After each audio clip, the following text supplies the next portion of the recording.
All right.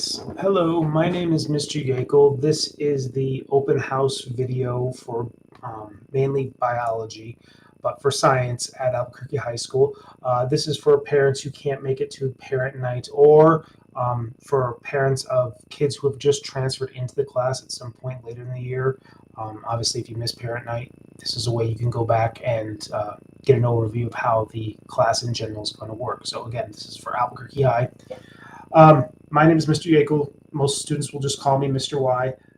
I've been at Albuquerque High for several years now, so this is just the basic run through of how the class is going to work in the digital realm so that you can be aware of what to expect your student to be doing via usually biology, but some of this might apply to physics as well. Okay, so my email address should be on the screen there. Email is probably the best way for parents to contact me. I tell students they should just talk to me directly. Students should not really email. They should just see me before or after class. But parents, if you're emailing me, don't expect a reply in the middle of the day. If I'm busy teaching, that's just the nature of the game. So if you're going to email me, expect at least a 24 to 48 hour lag for a reply. I tend to integrate a lot of the digital assets we took on during the pandemic into the classroom. So I still use Google Classroom. Most teachers here will. And I have incorporated my own YouTube channel for specifically this class, biology that is, to help with getting content delivered to the students in a much more time feasible way. Students should have an APS Chromebook that they picked up from our technology department. The room is 101 in our school. They should have a charger there. It should be one of the first things they've gotten. And they're expected to bring their Chromebooks in class because many of the assignments we can only do digitally. Some stuff in class is paper and pencil. There's some things I can't digitize, but there's things like homeworks and weekly quizzes that's doable on Chromebooks, and oftentimes that's the best way to approach it. It gives them more leeway to do things. So they are responsible for bringing all the normal stuff. I recommend they have a notebook and a folder or binder with loose leaf, one or the other, and of course their Chromebooks and chargers, and of course pen and pencils. It's amazing how many kids just don't bring the basic stuff. But as long as they're up on equipment, and they can usually see the counselors if they have issues getting supplies. Like there's ways of getting around that. So if they see one of the counselors or the activities office, they're usually good about getting kids supplies. So the basic breakdown of how the grade book for this class works. It's standard for all APS schools now to run a 9-week grade book. So grade report comes out after the first 9 weeks. And then at the end of the next 9 weeks, the semester is over. Each semester is a half of a credit. It takes a full credit in, say, biology, then a full credit in, say, chemistry, and then a full credit in physics to make the science requirements for graduation now. Each 9 weeks is weighted more or less at 45%. So the 2 9-week scores are 90% total. And then the midterm, this first semester, or in the spring semester, the final exam are at 10%.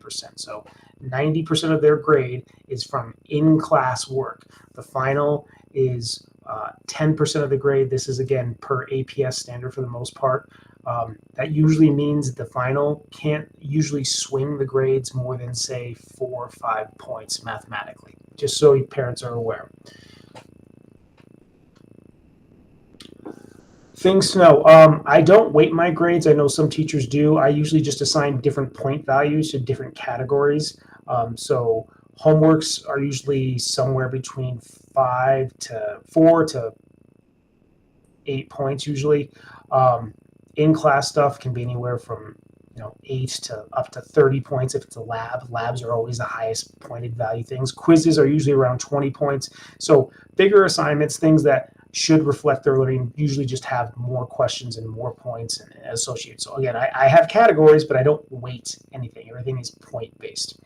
While you can see individual grades for homeworks on something like Google Classroom, so you could ask your student to show you their graded work on Google Classroom if it's a homework or a quiz that we've done online, or there's a few other digital things we do online too, but they should be able to show you the individual grade of those assignments.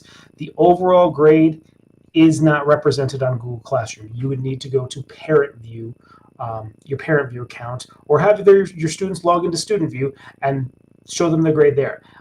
That is always the final say. Google is only for individual assignments, not for overall things. And I'll show you, if you are new to the district, how to get access to, well, the basics of how to get started to get access to Parent View. Now, as I mentioned, homeworks and quizzes are going to be both digitized this semester. So I'm not sure, if your student is used to that. Most of them by now are used to something like Google Classroom. The homework will be coming, especially in the fall semester, on basically a weekly basis once we get going. It'll be assigned on a Monday morning typically, and then they'll have till Sunday afternoon to get it done. So that's 7 full days. They'll have from Monday morning till Sunday at 5 p.m. to get this done on their time, because it is homework. And I'll have the directions posted on Google Classroom. I'll walk you through a very brief, short example of what it looks like here now.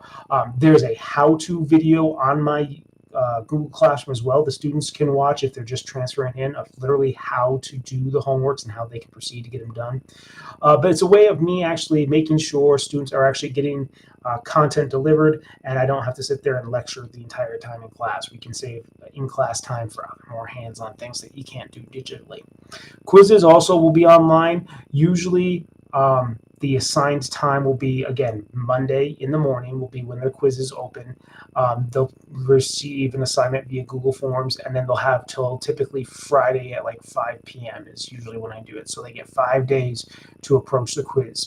In the fall semester, because most of these being freshmen in biology are still getting accustomed to high school, I'll usually allow for retakes of the quizzes during that open window, but once the window's closed, whatever score they have, their highest score will be it.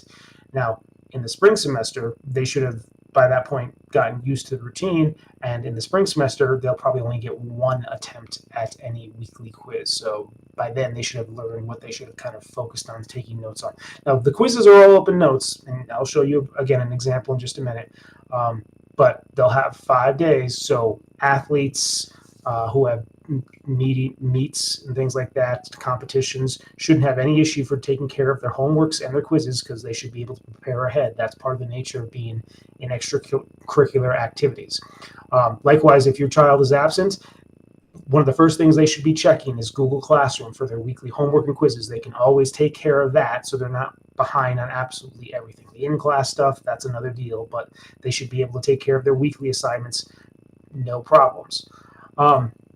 Because I'm using Google Forms, quizzes I cannot accept late, and I'll get to this when I get to my syllabus. The nature of the program is such that I have to grade it once that form closes. So once those late times have passed, there's no lates on quizzes because they've had 5 days to do it. So again, they'll have Monday through Friday at 5 p.m. basically. Let's go on. I think, yeah. As always, this is one of the big things, especially with freshmen. Attendance and assignment completion rate is almost unanimously the best predictor of what grades are going to be like for a student in the first and the second semester. Kids who don't regularly come don't usually do the weekly stuff, and because of that, they start falling behind and they can't keep up. They come in and say, what should I be doing? And should have been checking online. Again, completion rate of things is another big indicator, and together those two are usually the best indicators I have of whether a child is going to be passing in the first or second semester. So I'm going to be switching screens, so bear with me for just a moment. Okay, share from this side.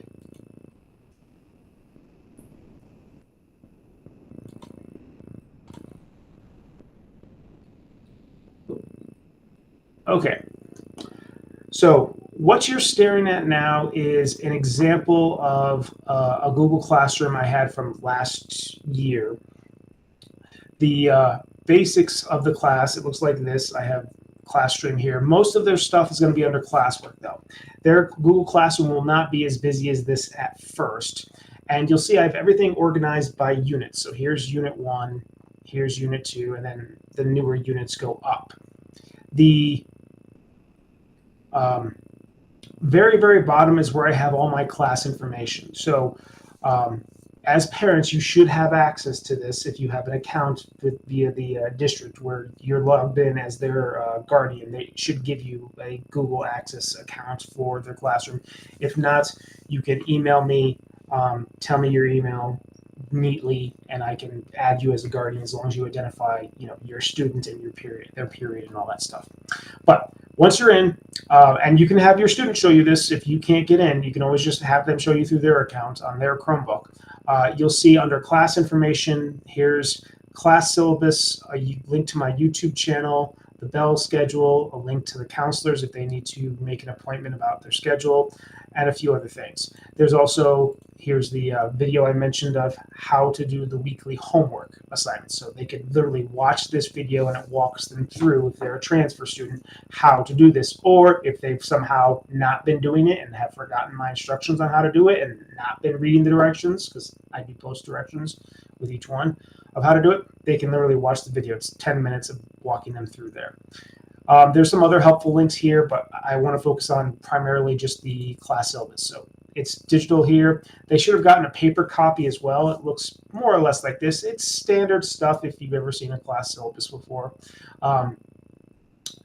Again, the basic ranges for categories is right here on the syllabus. Homeworks are usually 5 to 12 points, quizzes 15 to 25 points, labs 20 to 35 points. Standard grade scale, again, they have to be above 60% to be passing, and then your standard A, B, C, D range. With homeworks, I use a late fee system.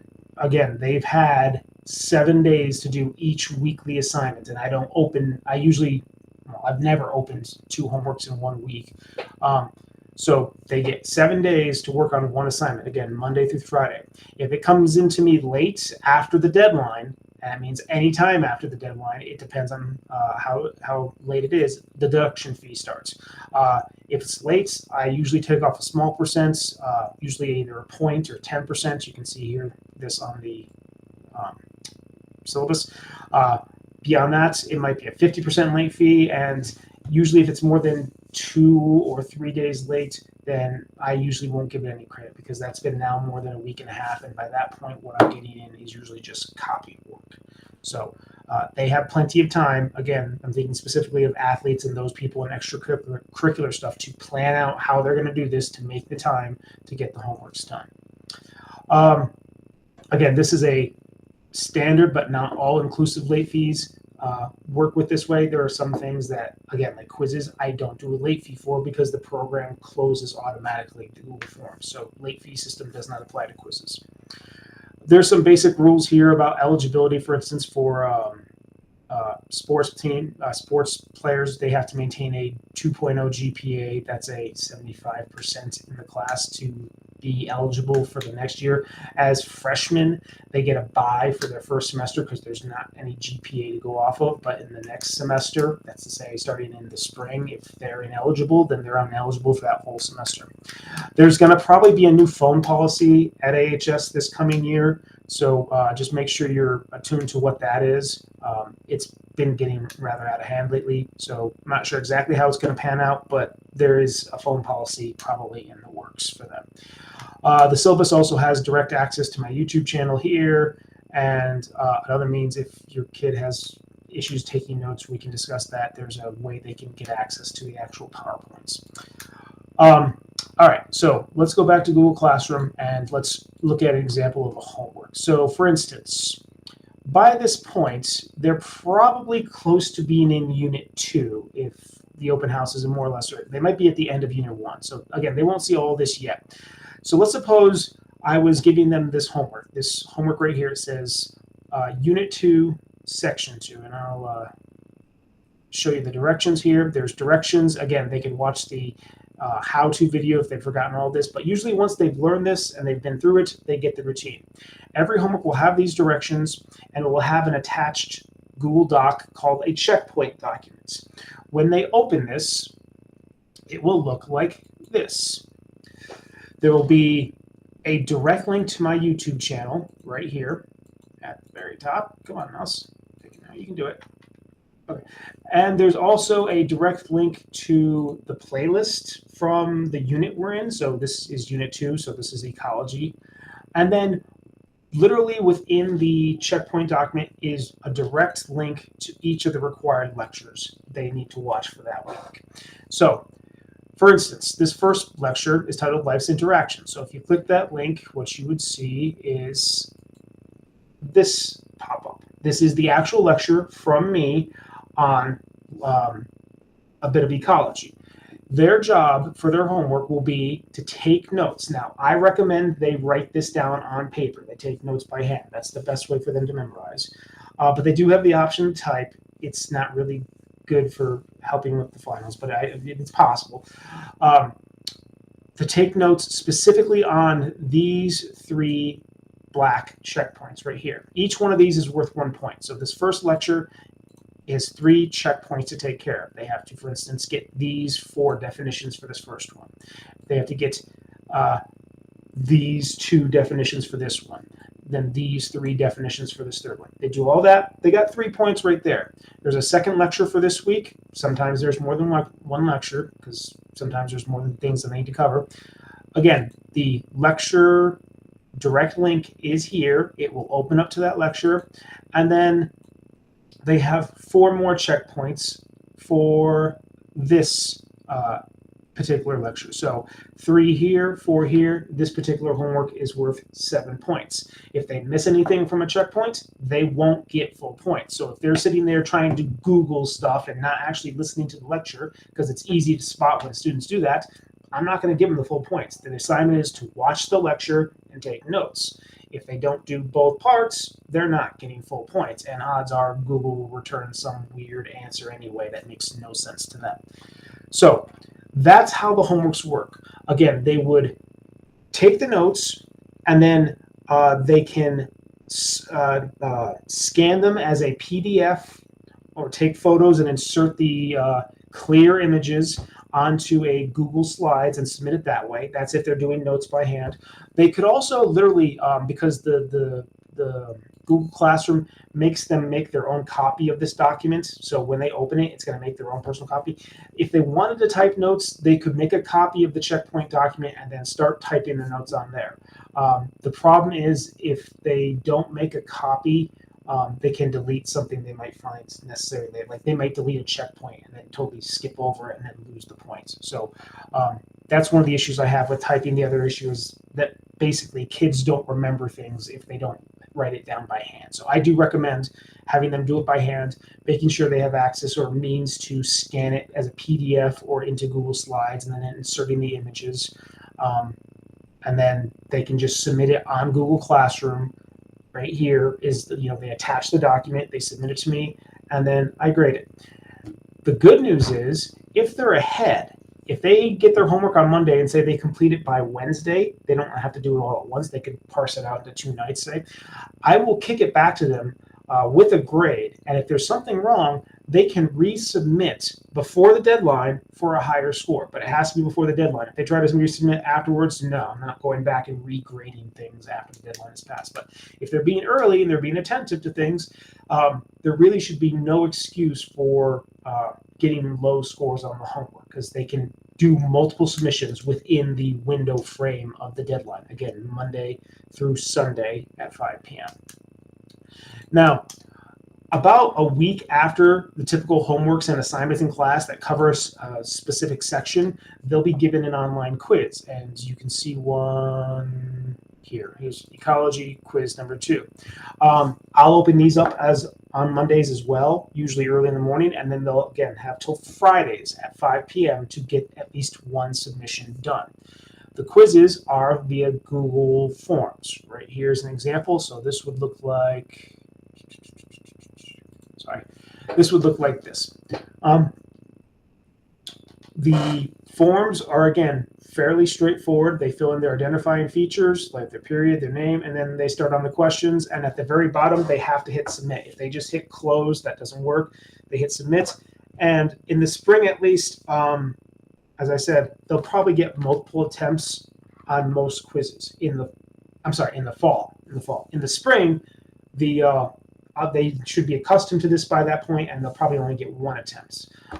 But I'll never give a quiz the same week as the content from a homework. That's to say, the quizzes will always be a week behind. So if they get homework on certain parts of ecology, like food chains, food webs, and pyramids, that should have been either last week's homework or even the week before. It will never be the same week. So the quizzes are always about a week behind from where we are in terms of learning stuff in class. So it's never homework, quiz, same thing. That should never happen. And then lastly, I want to point out that, again, even if they can't get into their APS accounts, or even if they're traveling out of state for work, they can still theoretically do the hard parts of their homework. They just need to make sure they know how to access the playlist and where we are in class. Because again, my YouTube channel is a public YouTube channel. Anybody can find it. You literally just have to search Mr. Y Science, and this is what it looks like. This is my icon. It's a bit busy here because I'm looking at it under my account, but I also teach physics, for those of you who are listening for physics. All the playlists I use for both physics and biology are here.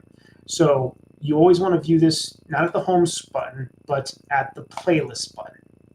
The playlist should be numbered for biology or physics, and they should be numbered like 1, 2, 3, 4. So here's biology, unit 2, ecology, what I was more or less just showing you.